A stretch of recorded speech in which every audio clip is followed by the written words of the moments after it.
জানো তো, অনেক বছর পর দক্ষিণেশ্বরে আসলাম। যখন কলেজ ফার্স্ট ইয়ার সেকেন্ড ইয়ারে ছিলাম তখন প্রচুর দক্ষিণেশ্বরে আসা হতো। সপ্তাহে তো একবার হলেও দক্ষিণেশ্বরে আসবো। তারপর কলেজ শেষ হয়ে গেল, সমস্ত বন্ধুদের সাথে যোগাযোগ বন্ধ, কেউ বিয়ে করেছে, কেউ চাকরি, আর আমি এরকম ব্লগ করে বেড়াচ্ছি। আর এই সাইডে বাইক দেখো, কত বাইক। দক্ষিণেশ্বরের সবচাইতে একটা ভালো বিষয় সেটা হচ্ছে মন্দিরের থিমটাই, স্টেশনের থিমটা, এটা যার জন্য খুব ভালো লাগে। তো চলো, অনেক বক বক করে ফেলেছি, আগে পুরো মন্দিরটা তোমাদেরকে দেখাই চলো।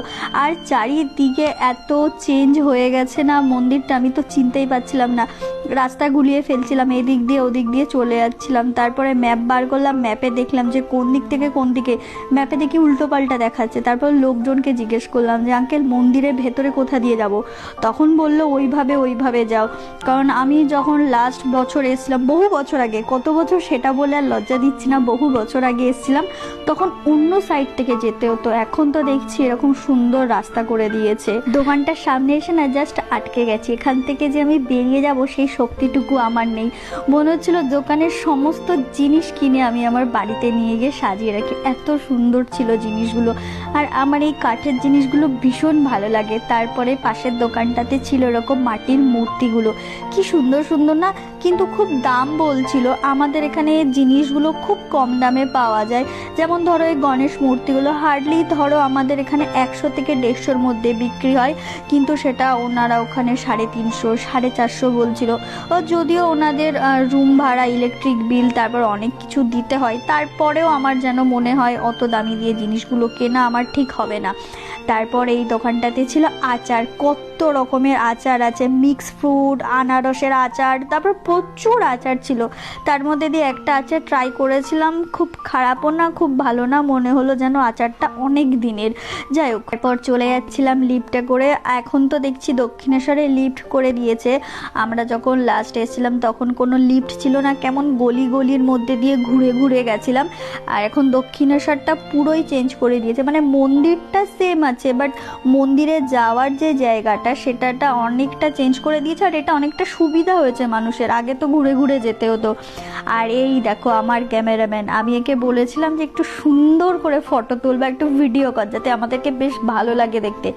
এমন ক্যাদাত্তের ভিডিও করে, আমার ব্লগে দেওয়ার মতোই হয় না। আমি একটা ক্যামেরাম্যানকে নিয়ে এসে জাস্ট ভুল করলাম। যত মত তত পথ, বলো তো কথাটি কার লেখা? মনে পড়ছে স্কুলে স্যার ম্যাডামরা এরকমভাবে আমাদেরকে প্রশ্ন করতো, কথাটি দেখতে পেয়ে না ব্লগে না নিয়ে আর পারলাম না। আর রামকৃষ্ণজির এই ছবিটা খুব সুন্দর লাগছিল, যদিও এই ছবিটা রিসেন্ট নতুন করেছে, কবে করেছে জানি না, আমি যখন লাস্ট এসেছিলাম তখন দেখতে পাইনি। আর এই দিকে দেখো, ঘন কালো মেঘের মধ্যে দিয়ে মায়ের মন্দিরটা এক চিলটে উঁকি মারছে, অপূর্ব লাগছিল। আমরা যখন গিয়ে পৌঁছাই তখন অলরেডি 6টা বাজে। আমরা ভেবেছিলাম যে হয়তো সন্ধে সন্ধে হয়ে গেছে, লোকজন কাউকে পাবো না, আমরা হয়তো ফাঁকা ফাঁকা ঘুরবো, কিন্তু আমি সম্পূর্ণ ভুল ছিলাম। প্রচুর লোকজন ছিল, আর পুরো দুপুর বেলার মতোই ভিড় ছিল। কিন্তু একটা জিনিস খুব ভালো লাগছিল, হাওয়া দিচ্ছিল, আর এমনি দুপুরে যেমন চড়া রোদ্দুরটা থাকে ওটা ছিল না, আর বেশ একটু হালকা সন্ধে সন্ধে হয়ে এসেছিলো। তো ওই দেখো, ঘন কালো মেঘের মধ্যে গঙ্গার বুক চিরে বিরাজমান মূর্তির মতো বালি বৃষ্টি দাঁড়িয়ে রয়েছে। প্রতিদিন শত শত মানুষ, শত শত গাড়ি বয়ে চলে যায়। ভেবেছিলাম বেলুড় মঠের দিকে যাব, নৌকা চেপে গঙ্গা স্নিগ্ধ হাওয়া খেতে খেতে শরীরটাকে একটু চনমনে করব, কিন্তু সেটা হলো না, কারণ তখন অলরেডি জোয়ার আসার টাইম হয়েছিল আর যেটি বন্ধ রাখা হয়েছিল। চলো গঙ্গার ঘাটের দিকে যাই, শুনছিলাম নাকি সন্ধ্যা আরতি হবে।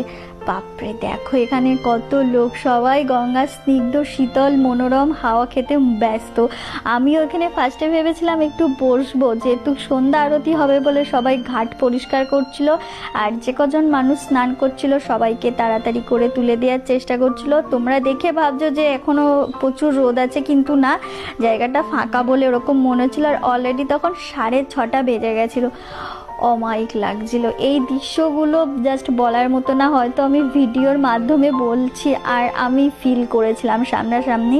তারপর একটুখানি গঙ্গার জল মাথায় ছিটিয়ে নিয়েছিলাম, যেই হাতটা দিয়েছিলাম না, এত ঠান্ডা কুলুকুলু জলগুলো আঙুলগুলোতে এসে স্পর্শ করছিল, দারুণ লাগছিল। শান্ত বটবৃক্ষের তলায় বসে একটু বিশ্রাম নিচ্ছিলাম, কারণ ওই দিন পড়েছিল প্রচণ্ড ভ্যাপসা গরম আর ভীষণ হাঁসফাঁস হচ্ছিল। আর এই শান্ত বটবৃক্ষের তলায় বসে মায়ের এই সন্ধ্যা আরতি দেখা, অথবা এই ঘন কালো মেঘের মধ্যে দিয়ে সন্ধ্যাবেলা মায়ের দর্শন করা একটা অপূর্ব ব্যাপার ছিল, হয়তো ভাষাতে বলে বোঝানো যাবে না। তারপর প্রচণ্ড খিদে পেয়ে গেছিলো, ভেবেছিলাম নিরামিষ কিছু একটা খাবো, কিন্তু সেই মুহূর্তে আমি কোনো নিরামিষ কিছু না পেয়ে মন্দির থেকে অনেকটা দূরে এসে একটু মোমো খেয়ে নিয়েছিলাম। ভালো লাগছিল না যে মায়ের দর্শন করতে গিয়ে আমিষ খাওয়া, ভেবেছিলাম নিরামিষ, কিন্তু ওই কপালে না থাকলে যেটা হয়। তারপরে বাস ধরে চলে আসছিলাম বাড়ি। আর জীবনে আমি কোনোদিনও দক্ষিণেশ্বর থেকে বাস ধরে বাড়ি আসবো না, কারণ যেখানে আমার ট্রেনে হয়তো ঘন্টাখানিকের রাস্তা, সেখানে আমাকে 3 থেকে 3.5 ঘন্টা বাস পুরো ঘুরিয়েছে। তারপরেই একটা আম পাচক খেতে খেতে চলে আসলাম বাড়ি। সো আজকের মিনি ব্লগটা এতটুকু, দেখা হচ্ছে নেক্সট একটা ব্লগে। কেমন লাগলো জানিও।